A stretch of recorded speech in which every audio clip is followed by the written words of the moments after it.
When we create ellipses, these control points exist as this object still considered as primitive object. When you do direct selection and make some editing on this object, however, the object will become ordinary shape and you will lose the access on this control. More about this later. First, let's discuss this one. This control node lets you trim the circle, so we can create Pac-Man-like shape very fast. You might be thinking, oh, I can create pie chart with this tool.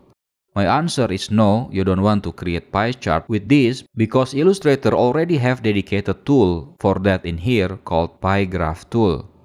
But because our course is specific about illustration, we're not going to discuss graph creation. If we create rectangle or rounded rectangle, we have these small nodes to control the rounding of the corner. That's pretty much what we can do for primitive rectangle. After creating a polygon, we have several primitive control nodes. First is this one. If you click and drag it, the number of sides of this polygon changes. If we drag all the way to this point, we have a triangle. And if we drag all the way to this position, it will have 10 sides. And the last one is this one, which will round the corners like this.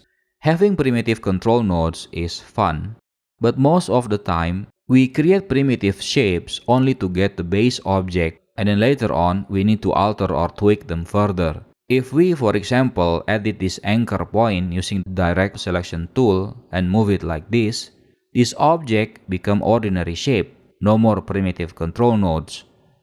Now the question is, what if we want to convert the object into ordinary shape without altering its shape? For example, notice this circle shape I have here. To convert primitive shape to ordinary shape, we can go to Object menu, Shape, Expand Shape. By doing that, notice this circle now treated as ordinary shape, but at the cost of losing the primitive control nodes that we have before. After the object become ordinary shape, because we tweak the anchor points, there is no way we can turn it back to primitive shape again. But if we haven't done any modification to it, we can turn it back to primitive shape by going to Object menu, Shape, Convert to Shape.